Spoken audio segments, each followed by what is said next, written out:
Good morning, everybody. This morning we are with Dr. David Lim, who is the Emergency Medical Director at Northeast Baptist Hospital. Good morning, Dr. Lim. Morning, Catherine. How are you? Good morning, everyone. I'm doing well, thank you. Dr. Lim, I wanted to talk to you about some of the things that are happening in the emergency rooms at this time. Right now, we're in the middle of a COVID pandemic, and the surge is pretty high right now in Texas in particular. So I know a lot of people have concerns if they do have a medical emergency. So my first question is it safe for patients to come to the hospital if they're having a medical emergency? Yeah, very safe. Here in the Baptist system, we've taken a lot of precautions to help keep our patients safe. Some of these precautions include just trying to make sure the patients are entering and exiting through certain parts of the hospital. Other precautions that we're using is all the staff members are wearing masks. We all try to clean our hands very regularly.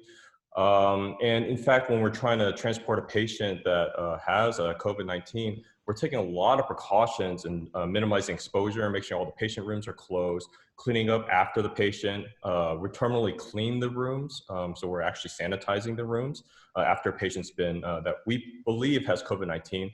That room is torn down and wiped down quite thoroughly by our EVS staff. And then one of the great things at Northeast Baptist and also at a lot of our other hospitals is a lot of patients get isolated rooms too, which is great. And so you're not really out or exposed to the general public, which is good.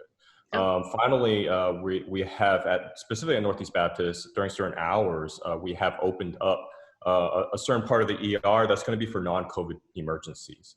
So these are a lot of the precautions that we're taking. There's probably a lot more that I'm not mentioning, but throughout the hospital. So. Okay, wonderful. Well, thank you for sharing that.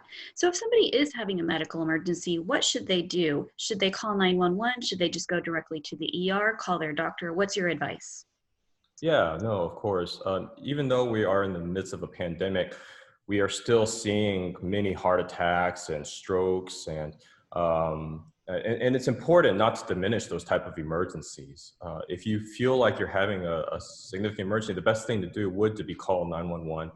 There are well-trained men and women that are our EMS staff that are looking and able to evaluate a patient in their emergency. And more importantly, they can help take you to a facility that can meet your needs. So I would definitely reach out to 911 and go from there. Okay, excellent. So if somebody is coming to the hospital, are they able to bring a support person with them, such as a family member, a companion? I know there's a lot of protocols in place right now, but can somebody accompany a person coming into the ER? So for the Baptist system, and as part of our safety protocols, in keeping our patients safe and also keeping our visitors safe, we are limiting the number of visitors that a patient can have. And that can actually mean possibly not being with your loved one while they're in the ER. And I just want to hope that you can understand why we're doing it. It's really for patient safety. Now, with that being said, for minors, we are allowing a parent or a guardian to come back with the patient. But for others, we would likely ask that you remain maybe inside your vehicle, give us the phone number and contact information, and we're going to try to keep you up to date and keep you active, get information from you as a visitor while we help manage your loved one. Okay, that's excellent to hear. Hopefully that will provide some level of comfort to people knowing that their family member, a loved one is in the hospital. So Dr. Lim, is there anything that a patient should do before they come in? I know that you talked about the safety protocols in place, but do they need to come in already with a face mask? If they don't have one, will they be able to get one there at the ER? Yeah, so we have individual screening stations at all of our entrances. And these screening stations, what we do is we try to quickly obtain a little bit of a history if you've been having any cough or sore throat or any cold-like symptoms. And then we also get a temperature. These screening stations all have hand sanitizing stations, and they also have an individual that'll provide you with a mask if you're coming into the hospital. So it's very important while you're in the hospital to try to keep a mask on for the safety of yourself and also the safety of the healthcare workers that are treating you. So. Okay, excellent. We have also been hearing a lot of controversy about wearing face masks and staying home. We know that a lot of people are kind of hesitant to do that, and they're kind of just, out and about.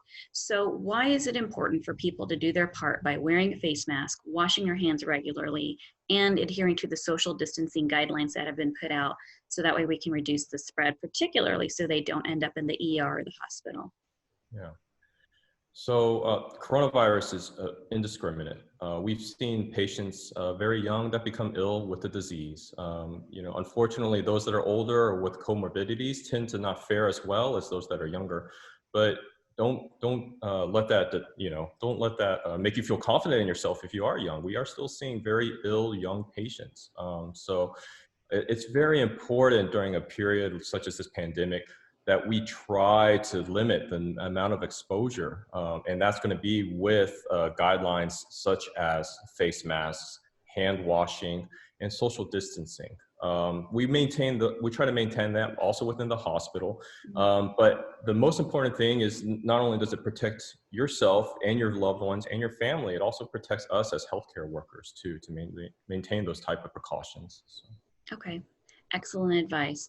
Well, thank you so much, Dr. Lim. We appreciate your time this morning. I know that you are working very hard in our hospital ER, so best wishes to you. Stay safe, and thank you again for your time this morning. Thank you, Catherine. Thank you, everybody.